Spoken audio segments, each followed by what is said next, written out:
اتنے کیسز ہیں, بچے مر جاتے ہیں, کتے کاٹتے ہیں, دوائیاں نہیں ملتی ہیں. تو اگر اس ایوان کے اندر میں آواز نہ اٹھاؤں تو آپ مجھے بتائیں میں کدھر جاؤں, پھر کیا کروں؟ مطلب میں نے سندھ کے لوگوں کو جواب دینا ہے نا. جب 2023 میں لوگوں کے واپس جاؤں گا تو وہ کہیں گے کہ چلو حکومت تو اچھا خرم صاحب, ابھی جو لیڈر آف دا اپوزیشن ہے, جو آپ لوگوں کے لیڈر آف دا اپوزیشن ہے, اپوزیشن کے حلیم عادل شیخ, آپ کی پارٹی سے ان کا تعلق ہے, وہ علیحدہ ان کا ایک چل رہا ہے. ان کو بھی پہلے ملیر کے جو بائی الیکشن میں تھے ان کو اندر کیا گیا, پھر وہ سانپ آیا, اس کے بعد یہ ایشوز بڑھتے ہی جا رہے ہیں, پھر وہ ہاسپٹل گئے اور پھر ابھی بھی یہ چیزیں اپنی جگہ پہ موجود ہیں. تو حلیم عادل شیخ والے معاملے پہ اور اس پہ بھی, اور پھر ہم ایک ہسٹری ہے کہ گورنمنٹ یعنی پی ٹی آئی اور پھر پاکستان پیپلز پارٹی جو سندھ کی گورنمنٹ ہے وہ آپس میں کسی ایک پیج پہ نہیں آ پا رہے, اور بہت زیادہ ان کے درمیان جو دوریاں ہیں بڑھتی جا رہی ہیں. تو یہ معاملہ کہاں سے میرے خیال سے یہ 3 تاریخ کے جو سینٹ کے الیکشن ہو جائیں گے اس کے بعد پیپلز پارٹی والے ٹھنڈے ہو جائیں گے, کیونکہ یہ سارا جو سلسلہ چل رہا ہے وہ ہم ایم پی ایس کو دبانے کا چل رہا ہے, ہمیں ڈرانے کا چل رہا ہے, ہمیں دھمکانے کا چل رہا ہے. اور پھر ظاہر ہے کہ ڈرا کے دھمکا کے یہ سمجھتے ہیں کہ شاید ہمیں یہ پیسہ دے دیں گے اور ہم سے ووٹ لے لیں گے. تو یہ ممکن نہیں ہے. ہمارا ایمان الحمدللہ بڑا مضبوط ہے, اللہ کی ذات پہ ہمیں بھروسہ ہے, عزت اور ذلت اس کے ہاتھ میں ہے, یہ سمجھتے ہیں ان کے ہاتھ کے اندر ہے.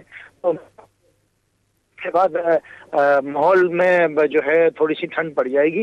ابھی گرما گرمی کی وجہ صرف اور صرف سینٹرل الیکشن. اچھا خرم صاحب, آپ نے جو حوالہ دیا خوف کا, تو جو ڈسکا کے بائی الیکشن تھے N75, تو الیکشن کمیشن نے اس پہ خوف کا ہی حوالہ دیا ہے کہ خوف کا ماحول تھا.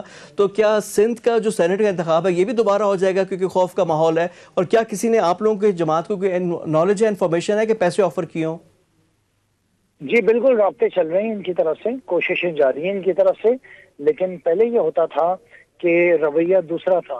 پہلے اور کے اندر سینٹ کے الیکشنز کے لیے ایم پی کو پیسوں کی آفرز کی جاتی تھی, لیکن اب معاملہ کچھ ہو رہا ہے. اب ڈرایا جا رہا ہے, اب دھمکایا جا رہا ہے, جھوٹے کیسز کیے جا رہے ہیں, ایف آئی آریں کاٹنے کی باتیں کی جا رہی ہیں, لوگوں کے کاروبار کے بارے میں ایوانوں میں بات کر کے ان کو ڈرایا جا رہا ہے کہ وہ ڈیمیج کریں گے, ان کی ریپوٹیشن کو جھوٹ بول کر جو ہے ڈیمیج کریں گے. تو یہ واردات کا اس وقت ان کا طریقہ کار یہ ہے. لیکن ہم نے کراچی کے اندر اس سے زیادہ جو ہے چیزیں خوفناک دیکھی ہیں, اور آپ نے دیکھا ہے کہ ہم نے کس طرح مقابلہ کیا ہے. سو کریں گے انشاءاللہ تعالیٰ, ان کا بھی مقابلہ کریں گے اور اللہ تعالیٰ ہمیں ضرور کامیابی دے گا. اچھا خرم بھائی, کیونکہ 11 سیٹوں کا انتخاب ہے سینٹ میں, اور جس طرح کے نمبرز ہیں تو یہ ہے کہ کچھ نہ ہوا جس طرح پنجاب میں ہوا, 6 پیپلز پارٹی لے جائے گی اور 5 جو اپوزیشن کا اتحاد ہے تو وہ لے جائے. تو آپ کے جو کینڈیڈیٹس ہیں, جو آپ لوگوں کے ہوم ورک ہے وہ مکمل ہے, کیا یہی رزلٹ ہوگا؟ پیپلز پارٹی تو 9-10 سیٹوں کی بات کرتی ہے. جی دیکھیں, ہمارا تو ایک ٹارگیٹ, ہمارا تو کوئی ایکسٹرا کینڈیڈیٹ کھڑا بھی نہیں ہے. ہم نے تو ایک میسج دیا ہے کہ یہ ہمارے 5 کینڈیڈیٹ ہیں اپوزیشن کے, جس میں 2 جو ہیں تحریک انصاف کے ہیں, 2 ایم کیو ایم کے ہیں اور 1 جے ڈی اے کے ہیں. تو ہم نے تو میسج اسٹیٹ دیا کہ ہمارا ٹارگیٹ وہی ہے جو جتنا ہم ڈیزرو کرتے ہیں. اپنی اوقات سے بڑھ کے ہم نے کوشش نہیں کی ہے کسی چیز کو حاصل کرنے کی. البتہ پیپلز پارٹی نے ضرور کی ہے. تو ظاہر ہے ان کے پاس مال بہت ہے, پیسہ بہت ہے, بنایا ہوا پیسہ اس کو خرچ کریں گے یہ. لیکن میں انشاءاللہ تعالیٰ یقین رکھتا ہوں اللہ کی ذات سے کہ ہمارا کوئی شخص بکے گا نہیں. عمران خان کے سامنے میں سمجھتا ہوں کہ عمران خان کے ساتھ تو کام کرنا بھی میں ثواب سمجھتا ہوں. اگر اس کے ووٹ کو کوئی بیچ دے تو ذلت کی بات اس شخص کے لیے ہو نہیں سکتی. آخر میں آپ سے یہ بات ضرور کہوں گا کہ ہم نے ایک طریقہ کار ایسا بنا لیا ہے جس سے ہمیں یہ پتہ چل جائے گا کہ ہمارا ووٹ جو ہے وہ کون سے ایم پی اے نے بیچا ہے. نیم اینڈ شیم وہ ضرور ہوگا, اور اس کے بعد پھر ہمارے جو ورکرز ہیں یعنی الیکشن کمیشن جو کرے نہ کرے اس کا فیصلہ بعد میں آئے گا, لیکن آپ لوگوں نے انٹرنل میکانزم بنا لی اور کینڈیڈیٹس بھی اس حوالے سے دیے ہیں. خرم شیر زمان, بہت شکریہ آپ کے ٹائم کا. ہمارے ساتھ موجود تھے ممبر سندھ اسمبلی تحریک انصاف کے رہنما خرم شیر, ان سے گفتگو ہو رہی تھی. آج جو انفارچونیٹ سینز آئے اس میں یہ خطاب کر رہے تھے, بات ادھر سے شروع ہوئی, پھر مکیش چاولہ کے جواب سوال, یہ ساری چیز, اور اس کے بعد آپا دھاپی کے مناظر ہم سب نے دیکھے ہیں. لیکن کانفیڈنٹ ہے اپوزیشن کے حوالے سے کہ جو سیٹیں ہیں سینٹ کی وہ نکالیں گے, اور اپنے کینڈیڈیٹ اسی حساب سے اپنے نومیریکل جو نمبرز ہیں اس کے حساب سے انہوں نے دیے ہیں. پروگرام میں وقت ہو گئے بریک کا. بریک کے بعد آ کر گفتگو کا سلسلہ جاری رکھیں گے. ماہر آئین اور قانون ہمارے ساتھ موجود ہوں گے, advocate Waseem Sajjad. After a quick break, stay with us. Break کے بعد پروگرام میں دوبارہ خوش آمدید. اب 3 مارچ کو سینٹ کے انتخابات ہیں. اس سے پہلے جو پوری ڈیبیٹ تھی, بحث تھی کہ open ballot, secret belt, government کی طرف سے پھر آرڈیننس کا آنا, پھر سپریم کورٹ میں کیس, اور اب وہ فیصلے کا انتظار ہے سپریم کورٹ کی طرف سے. الیکشن کمیشن بھی کافی ایکٹیو ہے. الیکشن کمیشن نے اپنی رائے بھی دی ہوئی ہے کہ سیکرٹ بیلٹ ہی ہوگا, اور اگر سپریم کورٹ کوئی ڈفرینٹ چیز کہتی ہے تو وہ 28 تک بتا دیتا کہ کیونکہ الیکشن کی تیاری بھی کرنی ہے, اس کے حساب سے پھر یہ چیزیں بھی ہوں گی. اب اس ساری ایشوز پہ گفتگو کرنے کے لیے ہمارے ساتھ موجود ہیں بڑے خاص مہمان ہیں. سابق چیئرمین سینٹ ہے, طویل عرصہ چیئرمین سینٹ بھی رہ چکے ہیں, سابق صدر پاکستان بھی ہیں, اور ماہر آئین و قانون ہیں. وسیم سجاد صاحب میرے ساتھ موجود ہیں. وسیم صاحب السلام علیکم اینڈ ویلکم ٹو دا شو. السلام علیکم جی. وسیم صاحب, آپ بڑے طویل عرصے چیئرمین سینٹ بھی رہے ہیں, اور اس وقت جو بھی انتخابات تھے سیکرٹ بیلٹ کے ذریعے ہوتے تھے. اس وقت بھی بعض گشت تو آتی تھی کہ خرید و فروخت کی اثر و رسوخ بھی استعمال ہوتا تھا. تو یہ جو آئین کے ماہر ہیں جنہوں نے یہ بنایا ہے, آئین کا جو آرٹیکل بھی رکھا ہے سیکرٹ بیلٹ والا, تو اس کی کیا وجہ تھی, اور کیوں نہ اوپن, پہلے آپ لوگوں نے کیوں نہیں سوچا تھا کہ اس کو اوپن بیلٹ کریں یا پروپورشنل ریپرزنٹیشن ہو؟ اس پہ آپ لوگوں کا کیا اس وقت خیال تھا؟ دیکھیں جی, یہ جو سیکرٹ بیلٹ کی شک ہے آرٹیکل 226, یہ آئین میں شروع سے موجود ہے, اور اس میں کہا گیا ہے کہ جتنے بھی الیکشن ہوں گے آئین کے تحت, اور اس میں قومی اسمبلی کے الیکشن ہے, صوبائی اسمبلی کے الیکشن ہے, پریزیڈنٹ کا الیکشن ہے, چیئرمین سینٹ کا الیکشن ہے, سینٹ کا الیکشن ہے, یہ تمام الیکشن سیکرٹ بیلٹ کے تحت ہوں گے.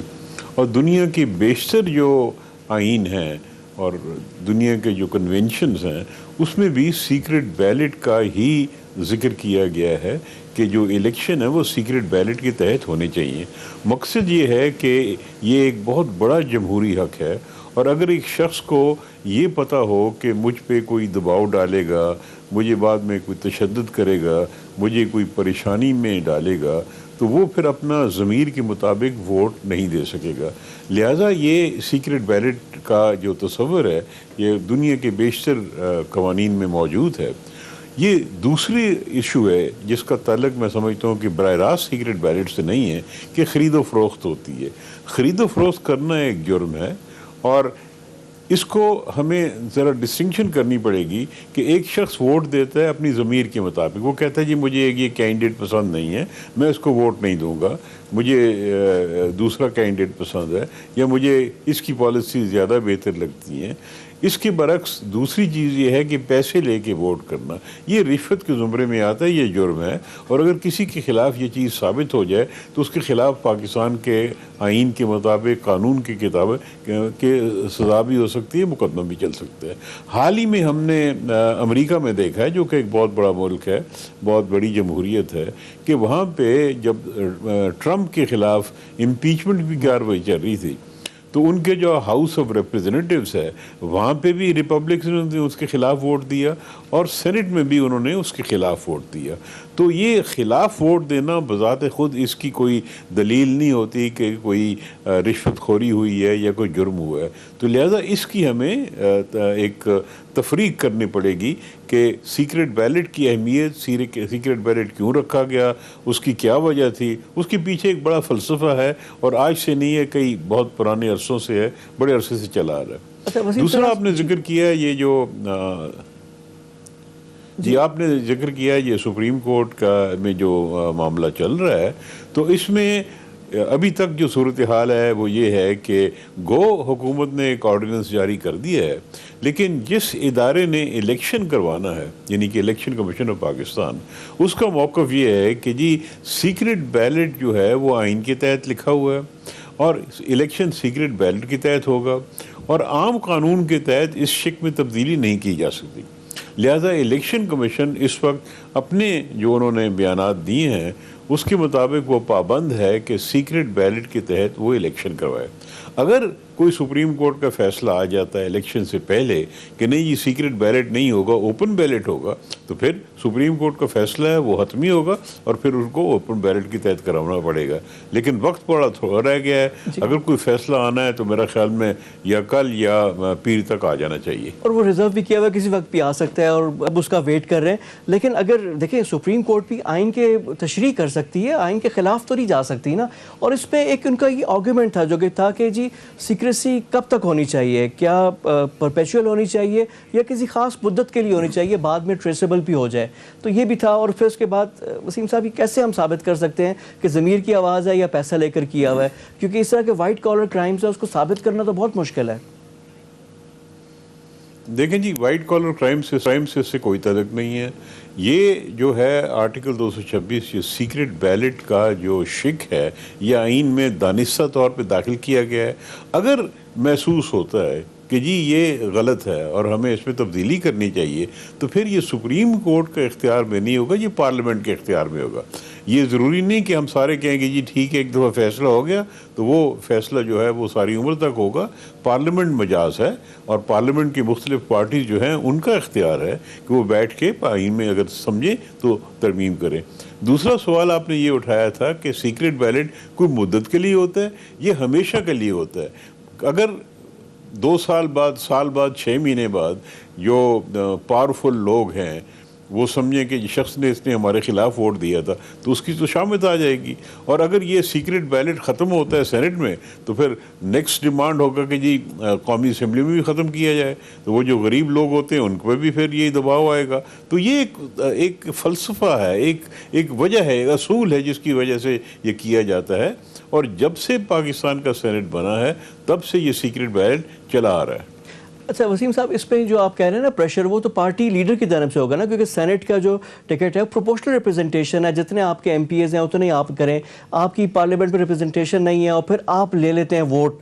تو یہ بھی تو غلط ہوتا ہے نا کہ اگر تحریک انصاف کے پاس ایک certain number of M P As ہیں، اس کی جماعت کے لیڈر نے سینیٹر نامزد کیے ہیں، ان میں سے کوئی نہ بنے اور کوئی باہر سے اگر بن جائے، اس پہ بھی سوال ہے. یہی ہے پیپلز پارٹی، یہی ہے پی ایم ایل این. تو جو لوگ ووٹ لے کر آئے ہیں ایم پی ایز ہیں تو اپنی جماعت کے لیڈر اور اپنی جماعت کو اگر ووٹ نہیں کرتے تو اس پہ بھی سوال اٹھتے ہیں. دیکھیں جی، جس سے میں نے عرض کیا ہے نا کہ یہ حق جو ہے آئین اس ووٹر کو دیتا ہے کہ وہ جہاں ووٹ کرے. لیکن اگر محسوس کیا جاتا ہے کہ یہ تبدیلی آنی چاہیے، لیٹس سے کہ جی ہم اس نتیجے پہ پہنچتے ہیں کہ نہیں جی کچھ تبدیلی آنی چاہیے، اس میں بڑی گڑبڑ ہو رہی ہے، تو پھر یہ حق پارلیمنٹ کا ہے. پارلیمنٹ کو بیٹھ کے اکٹھے ہو کے سوچ کے اس پہ فیصلہ کرنا ہے، اور کوئی طریقہ نہیں ہے. اور اگر ہم پارلیمنٹ کو نظر انداز کر کے کوئی کام کریں گے تو اس سے پارلیمنٹ کی وقت، اس کا وقار، اس کی اہمیت ختم ہو جائے گی، جو کہ جمہوری ملک میں نہیں ہونا چاہیے. آئین جو ہے ہمارا وہ سب سے اعلیٰ ایک دستاویز ہے، اس کے مطابق ہمیں چلنا چاہیے. اس وقت 226 کے تحت سیکرٹ بیلٹ ہے، اس کو چھیڑ کرنا ہے، تبدیل کرنا ہے تو پھر آئین میں ترمیم کے تحت ہو سکتا ہے وہ کریں. لیکن جس طرح آپ نے کہا نا وقار، اور اس طرح اسمبلیوں کا بھی جو ہے، جو آج سندھ اسمبلی میں جو مناظر نظر آئے ہیں وہ بھی کوئی اتنے اچھے نہیں تھے. جس طرح کی لڑائیاں اور اب ہاتھا پائی کی نوبت آ رہی ہے کہ لوگ اگر بیچ پہ نہ آئیں تو یہی قومی اسمبلی میں سین نظر آتے ہیں. جب بھی اپوزیشن احتجاج کرتی ہے اسپیکر کے ڈائز کا گھیراؤ ہو جاتا ہے. سر یہ کہاں، یہ عدم برداشت ہمیں کہاں پہ لے کر آ گئی ہے؟ دیکھیں جی، یہ چیزیں غلط ہیں. یہ ہاتھا پائی وغیرہ تو جمہوریت میں نہیں ہوتی، برداشت ہونی چاہیے. ہمیں کلچر ڈیولپ کرنا چاہیے. ایک جمہوری کلچر ابھی ڈیولپ نہیں ہوا اور آہستہ آہستہ ہوگا. اور یہ عدم برداشت صرف پارلیمنٹ کے اندر ہی نہیں ہے، ہمیں بھی نظر آ رہی ہے. تو یہ ایک میرا خیال میں وقت لگے گا، لیکن سب طبقوں کو، سیاسی پارٹی کو، مذہبی جماعتوں کو، پورے معاشرے کو، سول سوسائٹی کو، جو میڈیا ہے اس کو یہ برداشت کا جو عنصر ہے اس کی اہمیت کو اجاگر بھی کرنا چاہیے، سمجھنا چاہیے. ہمارا مذہب بھی اسی کی تلقین کرتا ہے کہ جی یہ برداشت جو ہے اس کو ہمیں ہمارے کلچر میں ہونا چاہیے. اس کے بغیر نہ جمہوریت چلے گی، نہ معاشرہ چلے گا. ہر طرف پھر ہمیں مصیبتوں کا سامنا کرنا پڑے گا. اور وسیم صاحب یہی چیز ہے کہ جو لوگ ہم دیکھتے ہیں جتھے آ جاتے ہیں، کراؤڈ آ جاتا ہے، موب آ جاتا ہے، جائز ڈیمانڈ بھی ہوں تو روڈ بلاک کرنا، دھرنا دینا، اب یہ چیز تو آ گئی ہے. اور اس کے بعد مطالبات پورے بھی ہوتے ہیں. تو کیا اس پہ بھی قانون سازی کرنی پڑے گی کہ یہ نہ ہو، اس کے خلاف بھی کوئی ایکشن ہو؟ دیکھیں جی، بات یہ ہے کہ اصول تو بڑے واضح ہیں کہ ایک پروٹیسٹ، پیسفل پروٹیسٹ کا حق آئین نے دیا ہوا ہے، لیکن تشدد کا حق نہیں دیا ہوا. اور میرے خیال میں یہ جو اس قسم کے جو واقعات ہوتے ہیں وہ ہو رہے ہیں، لیکن جو اصول تو بڑے واضح ہیں نا، تو ہمیں اس کی طرف کوشش کرنی چاہیے۔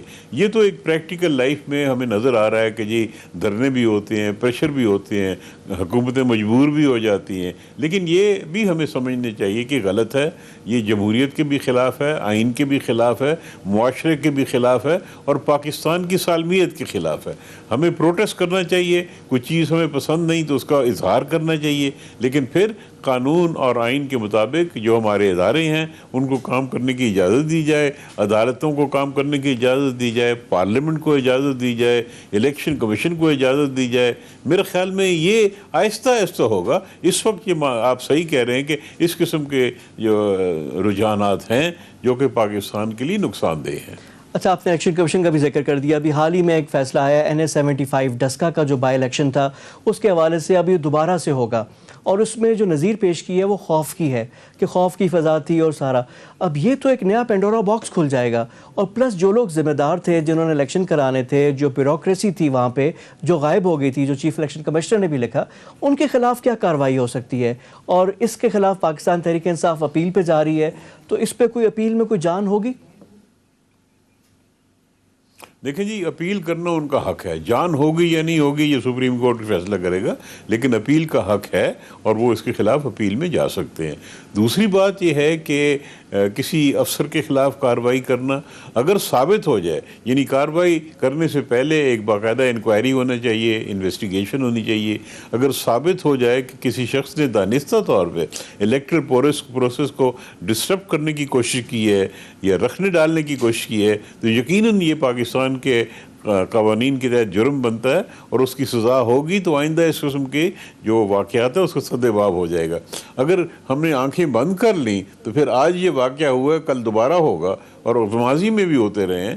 اور پہلی مرتبہ الیکشن کمیشن نے بڑی مضبوطی سے ان حالات پہ قابو پانے کے لیے ایک فیصلہ کیا ہے، اور پاکستان کے آئین کے مطابق جتنے بھی ادارے ہیں پاکستان کے، ان کا فرض ہے کہ الیکشن کمیشن کی حمایت کریں، ان کی سپورٹ کریں، ان کو جو بھی امداد چاہیے وہ دیں تاکہ وہ اپنا فرض پورا کر سکیں۔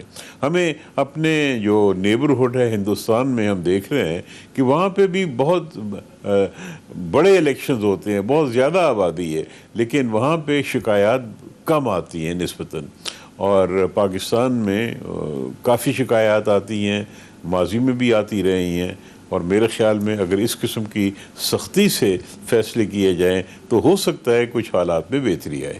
وہ بڑا امپورٹنٹ ہے ہمارے لیے بھی۔ بہت شکریہ آپ کے ٹائم کا، ہمارے ساتھ موجود تھے واد صاحب، سابق چیئرمین سینٹ ہیں، صدر پاکستان بھی، اور ماہر آئین و قانون سے ہماری گفتگو ہو رہی تھی۔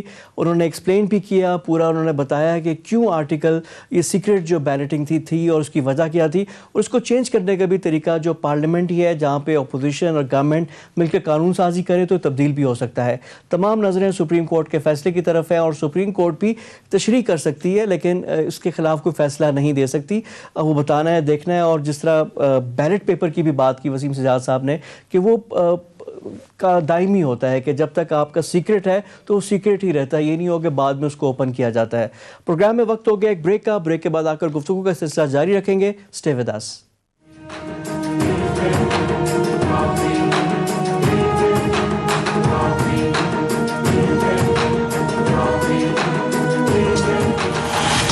بریک کے بعد پروگرام میں دوبارہ خوش آمدید۔ اب ہمیں جوائن کر رہے ہیں لیفٹیننٹ جنرل ریٹائرڈ اشرف سلیم صاحب، ان سے ہم نے گفتگو کرنی ہے جو اہم امور ہیں۔ آج کی جو خبر بھی ہے کہ ساؤتھ وزیرستان میں دہشت گرد کمانڈر نورستان کو جو مارا گیا ہے، جس نے 50 سے زائد ہمارے جو سیکیورٹی فورسز کے پرسنل تھے ان کو شہید کیا، ایک بڑی کامیابی ہے جو ہمیں حاصل ہوئی ہے جنوبی وزیرستان میں۔ کچھ میں بات کرنا چاہوں گا جو لائن آف کنٹرول جو سیز فائر جو ہوا ہے، جو کہ مسلسل وائلیشن ہو رہی تھی بھارت کی جانب سے، گزشتہ سال میں 3000 سے زائد دفعہ کی ہے، اب 2003 والے لیول پہ آ رہے ہیں۔ اس کی کیا وجوہات ہے، اصل کہانی ہے کیا انڈیا کو کس چیز نے مجبور کیا ہے جو اس کی بات کر رہے ہیں، اور فائنلی FATF کے حوالے سے بھی گفتگو کریں گے کیونکہ جنرل صاحب ایمبیسڈر بھی رہ چکے ہیں تو ان کا تجربہ اس سے بھی فائدہ ہم اٹھائیں گے۔ جنرل صاحب السلام علیکم اینڈ ویلکم ٹو دا شو۔ وعلیکم السلام، thank you very much. General صاحب، سب سے پہلے تو ایک اچھی خبر کہ جو دہشت گرد کمانڈر تھا اس کو جو مارا سیکیورٹی فورسز نے، ساؤتھ وزیرستان میں یہ کارروائی ہوئی ہے، یہ باقیات ابھی بھی موجود ہیں پاکستان میں اور ہمیں کیسے اس کو ٹیکل کرنا چاہیے؟ جی فواد صاحب انفارچونیٹلی جو ہمارا ایکس فاٹا جو کہ ابھی ضم ہو گیا ہے ہمارے سیٹلڈ ایریاز میں KPK کے پروونس کے اندر ضم ہو چکا ہے، ڈسپائٹ دا فیکٹ کہ بہت ایفرٹ ہوئی ہیں، لیکن انڈیا اور انڈیا کے جو دوست بیٹھے ہوئے ہیں افغانستان میں ان کی طرف سے مسلسل یہ کوشش ہو رہی ہے کہ ان علاقوں کو، پاکستان کے ان علاقوں کو جو کہ ایکس فاٹا والے علاقے ہیں، پھر جو بارڈر ریجنز ہیں ہمارے، اور جلد صاحب بلوچستان بھی ایک جی بالکل واضح بلوچستان مثال میں ہے۔ بھی ہے، وہی میں بتا رہا ہوں، بلوچستان میں بھی وہی بات ہو رہی ہے کہ ان کا کوشش یہی ہے کہ ان کو ڈی اسٹیبلائز کیا جائے۔ انڈیا کی یہ بنیادی طور پہ اگر دیکھا جائے تو اور کوئی نہیں ہے، ہو سکتا ہے اور بھی دشمن ہوں گے پاکستان کے جو انڈیا کو سپورٹ کر رہے ہوں گے، لیکن بنیادی طور پہ انڈیا جو ہے اس کی مسلسل یہ کوشش ہے کہ پاکستان کو ڈی اسٹیبلائز رکھا جائے اور پاکستان کی جو فورسز ویسٹرن بارڈرز کے اوپر لگی ہیں ان کو وہاں سے ڈس انگیج نہ کرنے دیا جائے، اور جو پاکستان کو اکنامک اپرچونٹیز کھل سکتی ہیں ان افغانستان اینڈ تھرو افغانستان، دونوں طریقے سے اس کو ڈینائی کیا جائے، اور وہ اسی وجہ سے مسلسل کر رہے ہیں، مختلف قسم کے لوگوں کا استعمال کر رہے ہیں، وہ لوگ جو کہ پہلے بھی پاکستان کے خلاف آپریٹ کرتے رہے تھے، پاکستانی فوج کے خلاف آپریٹ کرتے رہے تھے، انہوں نے بہت سارے لوگوں کو، ہمارے لوگوں کو شہید کیا ہے۔ ایسے ٹارگٹس جن کے بارے میں جب بھی تھوڑی سی انفارمیشن ملتی ہے، الحمدللہ پاکستانی آرم فورسز ان کو جا کے وہیں پہ قتل کرتے ہیں، مارتے ہیں، ان کو ختم کرتے ہیں، اور یہ ہونا بھی چاہیے، اور میرے خیال میں ان آپریشنز کو جاری رکھا جائے۔ یہ دقت چیزیں ہوتی ہیں جس میں کہ ان کے لوگ آتے ہیں، وہاں سے انفلٹریٹ کر کے آ جاتے ہیں، پھر یہاں پہ بھی ان کے کچھ سیلز بیٹھے ہوئے ہیں جن کو استعمال وہ لوگ کرتے ہیں، تو یہ ہے، اور اس کو ہمیں کوئی اس پہ بہت زیادہ میرے خیال میں ہمیں کوئی بہت زیادہ ورٹ ہونے کی بھی نہیں ضرورت ہے، یہ ایک آن گوئنگ پروسیس ہے۔ یہ جو پچھلی جتنی ہم نے جنگ لڑی ہے، آپریشن رد الفساد، اس سے پہلے کے جو آپریشن تھے، ضرب عزم ہو گیا، ان ساروں کا نتیجہ یہ نکلا کہ ہم نے وہاں پہ بہت اچھے طریقے سے وہاں پہ امن قائم کیا، اور اس کے بعد ہماری پارلیمنٹ نے لا پاس کیا جس کے تحت وہ سارے علاقے ابھی KPK میں مین سٹریم میں لے کر آ رہے ہیں۔ لیکن جنرل صاحب یہ تو دیکھیں اس پہ تو کوئی ڈاؤٹ نہیں ہے کہ بہت بڑی کامیابی تھی کہ کوئی بھی اس طرح کے جو ٹیرر کے خلاف کوئی بھی ملک اس طرح کامیاب نہیں ہو جس طرح پاکستان ہوا ہے۔ اب ہم لوگ ایفرٹ بھی کر رہے ہیں، وہاں پہ ڈیولپمنٹ بھی ہو رہی ہے، لیکن ابھی بھی وہاں پہ کچھ ایلیمنٹس ایسے ہیں جو کہ منسلک تھے ان کے ساتھ، ان کو کیسے مین سٹریم میں لے کر آئیں؟ اور ظاہری بات ہے کہ جو نہیں سدھرنے والے ہیں ان کے خلاف تو یہ کام کرنا ہی ہے، لیکن دیر آر پیپل کے جو کہ فینس پہ ہیں جن کو لے کر آنا ہے، اس کے لیے بھی تو ہمیں سوچنا پڑے گا۔